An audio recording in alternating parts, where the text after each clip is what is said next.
Ladies and gentlemen, President Trump has completely outmaneuvered Democrats on this issue and many issues.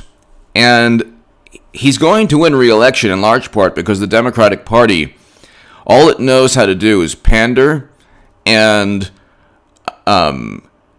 create a public relations spin around every issue.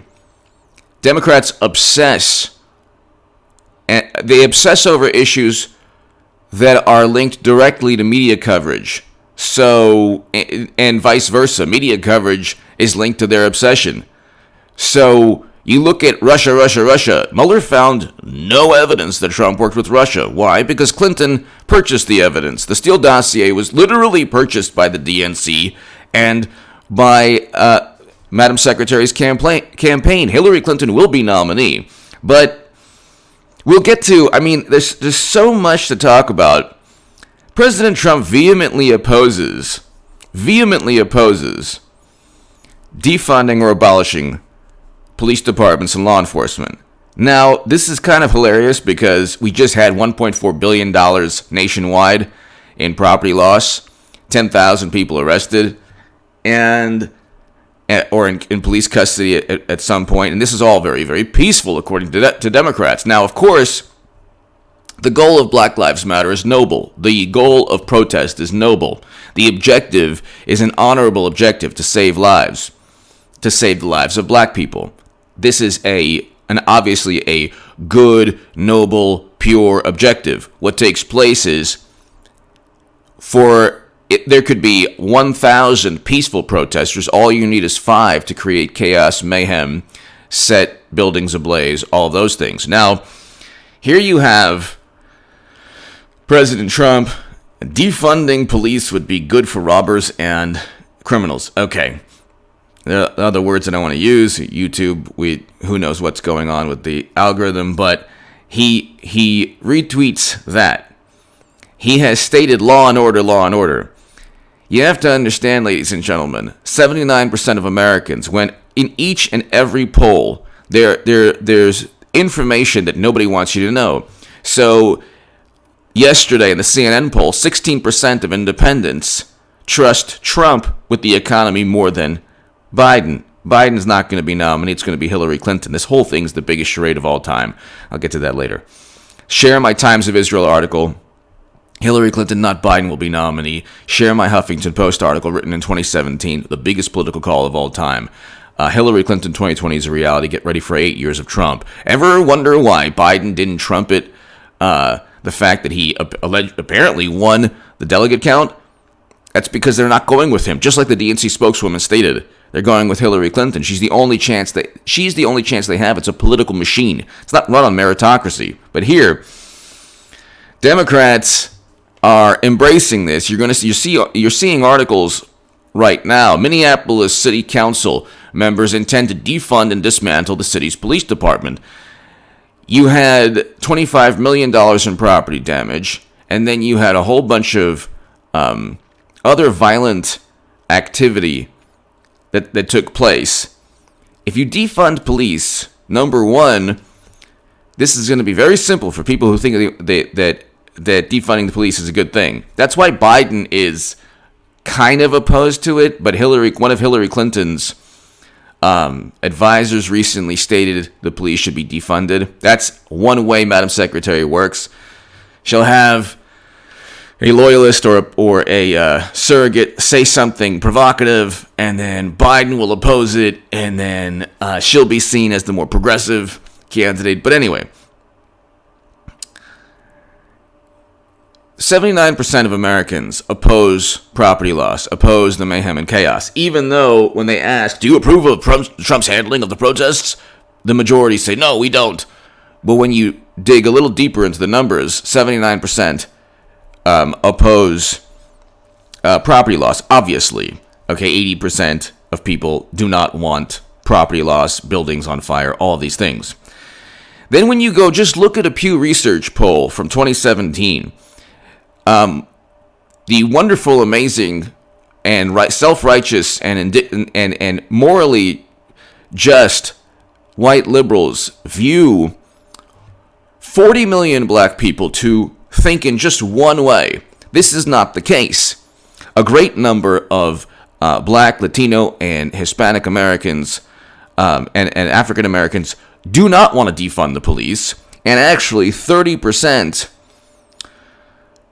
so if you look, Black and Hispanics less likely than whites to view police officers warmly.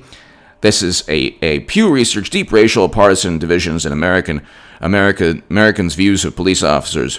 This is a September 15, 2017 Pew Research article by Hannah Fingerut. Hope I'm pronouncing her name correctly. But you look, 70% of white people have, 73% have warm or somewhat warm or very warm viewpoints of the police and law enforcement. But if you look at Black citizens, it's 30% have warm and somewhat warm. Yeah, there's a disparity there, but still 30% is a large is large enough to say, okay, wait a second, this is not going to help all people. 30% of Black citizens have either a somewhat warm or very warm view of police. Now, this was in 2017, but it might have changed. But you look at, with David Dorn, and God bless his memory, and God bless the memory of George Floyd, and God bless the memory of Eric Garner. They did nothing when Eric Garner was murdered. Democrats in a Democratic city, in a Democratic state. But look at Hispanic Americans and Latinos. You have what? Over, this is really interesting. That's 45%. So 45%, according to this, of Latino and Hispanic Americans have a warm, somewhat warm, and very warm view of the police. Okay? So you have 45% and 25% are neutral. So you have 45% of Hispanics and Latinos with a warm view, or a very warm or somewhat warm view of police. You have 30% of Black citizens. You have 70% of white citizens. So, and the younger you get, the more there's, the older you get, the more trust or the more importance that law enforcement and police have in your life. You see that you need them. That doesn't mean there shouldn't be reforms. But see, Democrats and media and liberals, they're so eager to pander, not to objectives they feel will help people. They want a public relations victory. They don't want a human victory. They don't want to actually help keep people safe. So then we have the issue of Minnesota in play now for Republicans, for Trump. If Democrats think that this is going to help the Democratic Party, it's not. You can't have pictures of people just breaking into storefronts and just going in with impunity and then defund the police right after. This is not only absurd and ludicrous, but, by the way, check out and subscribe to H.A. Goodman's other channel. I'm going to be doing 3 segments every day on H.A. Goodman's other channel, and H.A. Goodman's Hyperbole Translator. That is going to be, might change the name on that, but I'm building that one up. That used to be Bizarro World Goodman. But anyway, you look at Nevada has, 6 electoral college votes, and currently Biden and Trump in Nevada are either tied or they're not that, Biden is not that far ahead, and Democrats won Nevada in 2016. You look at Minnesota, Trump barely lost Minnesota. Why? Most of it is rural. You have the urban centers that are, run by Democrats. Now, that's 10 electoral college votes. Democrats cannot afford to lose any electoral college votes from 2016. They have to win all the states that they didn't win, like Michigan, Pennsylvania, and Wisconsin. But let's say they win Michigan, Pennsylvania, Wisconsin. Lord almighty. If they do, look at Nevada. The polls are Biden's up by 4. That's 6 electoral college votes. Okay? It ain't going to be Biden, it's going to be Hillary Clinton. And it's going to be, I will have made the biggest political call of all time. So keep telling people that I'm telling you that Hillary Clinton's going to be nominee. The fact that he's won the delegates needed is completely irrelevant because he apparently doesn't even care Biden. He's never even mentioned it. You have the DNC spokeswoman who literally stated we're not officially nominating Joe Biden. All of this serves, this chaos, this mayhem, these competing narratives. You know, Minneapolis wants to defund the police, and Hillary Clinton's one of her advisors said, yeah, we need to defund the police, and Biden's saying, no, we shouldn't, and Democrats saying, and even Bernie Sanders saying, gosh, we shouldn't. This helps Clinton because there are so many competing viewpoints. She could, at the last second, come up with a public relations, a poll-driven viewpoint where she can say, gosh, I'm the best of all worlds. But here, so aside from the fact, and we'll get to the obvious reason you need law enforcement in a second, but here, if you go to 270 to win, and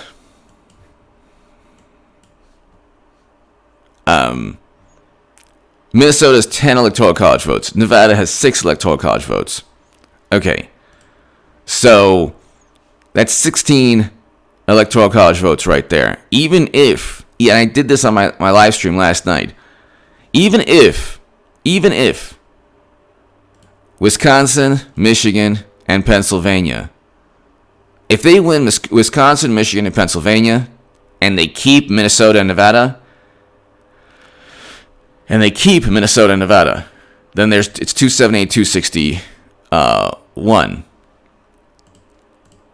But without that, it's 276, 262, and Trump wins. So if you look, let's say 278 to 260 Democrats win. If with Michigan, Wisconsin, and Pennsylvania, okay. Let's say they don't get Florida, they don't get Ohio, but they get Pennsylvania, Michigan, and Wisconsin. Okay, now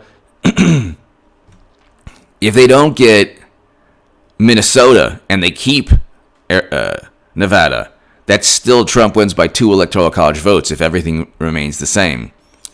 If they get Nevada also, Trump still wins. Okay, so Trump, if they get Nevada also, and Trump gets Minnesota, Trump still wins 270 to 268. Then, of course, if he gets Nevada also, he's up 276 to 262, even if they get Wisconsin, Michigan, and Pennsylvania. Minnesota is in play. So is Nevada. Okay.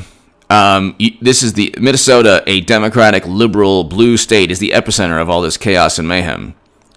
And whereas they were peaceful protesters, yes, the average American, including people of color, do not want to see storefronts being broken into. This is what Democrats, in their subtle racism, don't realize.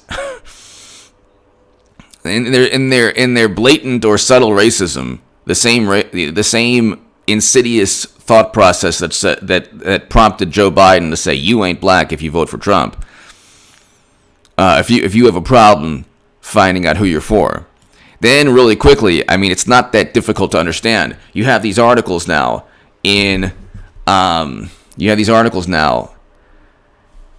all through, like Newsweek. Abolishing the police is not as extreme as it sounds.